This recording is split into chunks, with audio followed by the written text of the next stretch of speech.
presented by Monabik Music। बोला बोला बाबा बैद्यनाथ की। सावन में DJ Singing by Gaurav Thakur।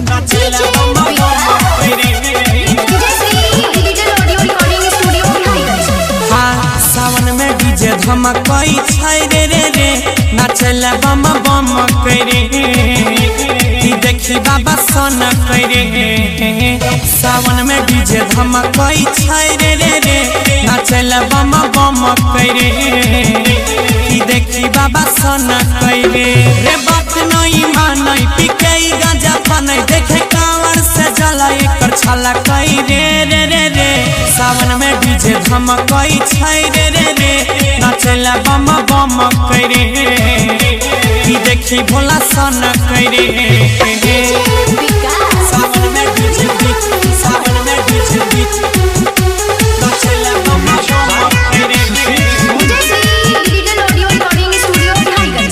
हाँ पेन्ही के गेरुआ कपड़ा देखे लागे छे सुपर कवरिया रे नाचत नाचत जाई रहल छै बाबा बैजू नगरिया रे।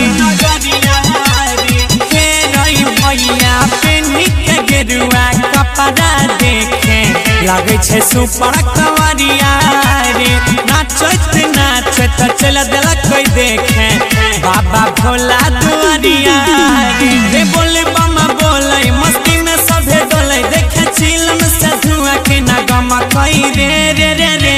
सावन में डीजे धमकई छै रे रे रे नाचला बम बम करे देखी बाबा सन करे। सावन में डीजे नाचला बम बम करे। Presented by Monabik Music। हाँ कांवर के पावर बढ़ाबै छै बाबा बोले छै जबा बोलबा मरे सुइया पहाड़ जैसन नमहर डगरिया कहियो नहीं रुकै कदम रे।